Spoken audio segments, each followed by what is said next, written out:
Yo guys, it's slyroh. You already know that today I'm going to be bringing you my initial impressions of Prince of Persia: The Lost Crown. This is a format of video that I would like to try out this year where I just bring you my initial impressions of a new game that I'm playing after a couple hours of playtime, and then hopefully I play the game and then down the line I'll come out with another video to give you my updated and finished impressions. If this is a format that you end up liking, or if you have any suggestions to tweak it to make it a little bit better, let me know in the comments. But I'm hoping that doing it this way will help give me more motivation to actually finish the games that I start. So let's just start from the top. Prince of Persia: The Lost Crown is a side-scrolling Metroidvania action-adventure type game that was released on January 18th, 2024. It's available on PlayStation, Xbox, PC, Nintendo, whatever your preferred way to play this game on, it is available, and as far as I know, doesn't have any issues running on any consoles, and there's not really that much of a difference between any of them. I personally am playing the PS5 version, and I've put about 2 hours into the game so far. The game has you playing as a warrior named Sargon, and has you traveling the cursed city of Mount Kaf. And honestly, story-wise, you're not really going to get that much out of me, because if you don't know, I am notoriously terrible at paying attention to stories and cutscenes in video games, and I also don't really care about them. I mostly only care about gameplay. However, this game does have a few recurring characters, as well as has a lot of collectibles to find all around to help enhance the story and background and world building of the world itself. The game has 4 difficulty options for you to choose from between Rookie, Warrior, Hero, and Immortal. I am personally playing on Warrior, which is the second highest. There's also, you can customize like the different sliders to make something more in the middle and a little bit more custom tailor-made to the difficulty you want. I found that Warrior's been pretty good for me. I think it's a little on the easier side, but I haven't quite gotten the courage to switch up to Hero because I'm not sure if I'm ready for the game to just really beat me up yet. This game also has quite a few accessibility options to help make the game easier and more accessible to all sorts of people. One that stood out to me was having a setting to, I think, highlight and make it more noticeable any interactable object like in the world. I personally haven't used it because I wanted to wait and see if I could figure things out for myself first, but it's there if you're really bad at noticing things in the environment like I am. Which, going in, I knew that this was a side-scrolling action game. I didn't know that it was a full-on Metroidvania, and I do like Metroidvanias in concept. However, a lot of times when I play them, I find myself getting lost, having a hard time figuring out where to go, being overwhelmed with too many places to go. So there's a lot of things like that that can really hamper the experience. So far, in the first couple hours of me playing, that has not been the case. I feel like this is a very accessible game for somebody that would be looking to get into the Metroidvania genre.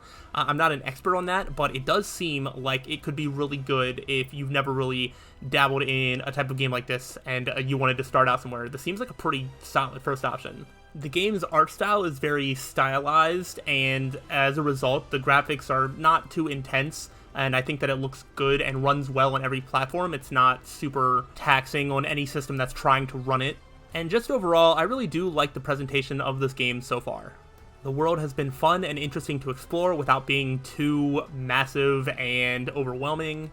And overall, I would say that I've had a good time so far. Starting out at the beginning of the game, the combat feels very basic. It's a lot of repeating the same button, and then just kind of dodging and attacking, and it feels pretty repetitive at first, but I do think that the game starts to mix in a lot of different combos and a lot of different enemy types for you to go up against, because something that I was initially worried about was that the combat just felt kind of repetitive and samey, but I feel like it's been already getting better as I'm unlocking more options to attack enemies, extra weapons, extra abilities, and it's really helping open up the combat of this game. There's also a central location that you get to that has somebody that will train you in all the different types of attacks that you can do in the game, so if you didn't pick up on anything intuitively, the game will straight up teach you how to do basic chain combinations and stuff like that, and you get rewarded for completing them, so I did all of them, and I feel pretty well versed on the game's combat after doing those. While staying on the topic of the combat of this game, the boss fights in this game so far have been really good, although fairly easy. This is one of those times where I almost want to bump up the difficulty, but I'm a little scared that it gets too hard and then I'll just get frustrated. So I'm not sure if I'm ready for it yet, but I've loved the presentation. The bosses have felt pretty memorable and unique so far, and have definitely stood out as a highlight in the early hours of this game. One system in this game that I really like so far is you have the ability to make these memories, which is a little screenshot of the screen when you see something that you're not sure how to deal with, so that way you can remember exactly where it is and come back to it later.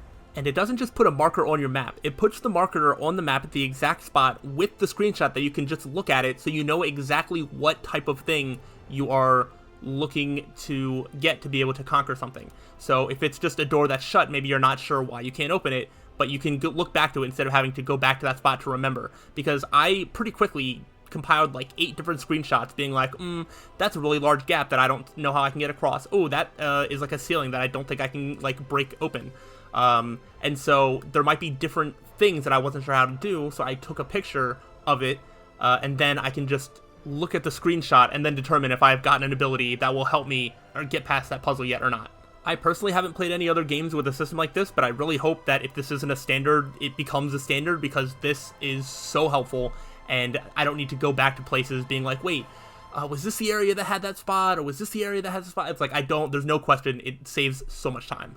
Speaking of saving time, my one downside for this game so far is that I think that the teleportation could be a little bit better. There are only certain parts that you can teleport to, and there's a lot of times that I end up in spots that are not near a teleportation point. So I still have to do a lot of manually running back and forth and backtracking to get back to the central location or to a location where I can heal.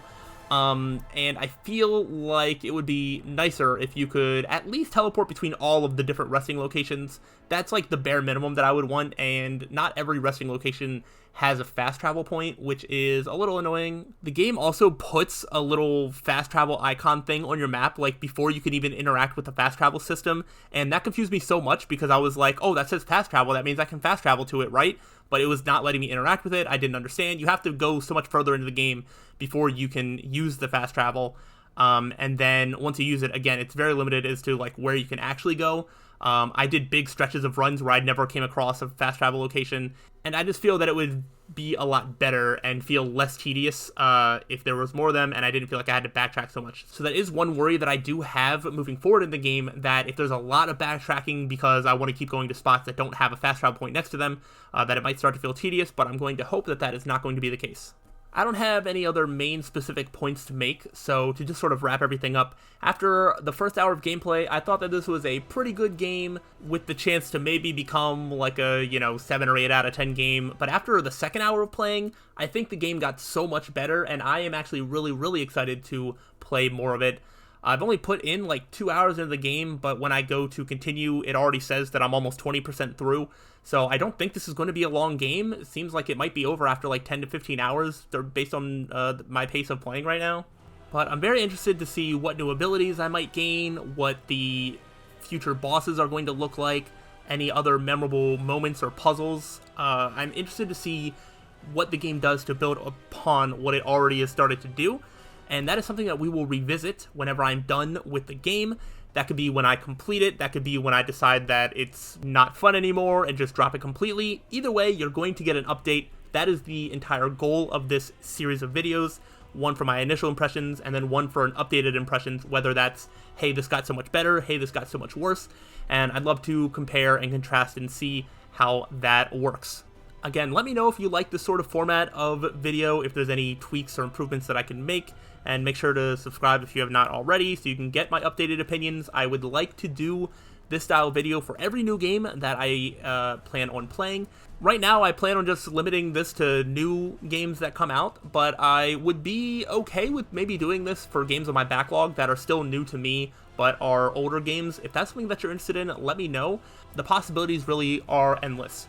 But either way, that's all I have for you today, so I will see you all around on the next time.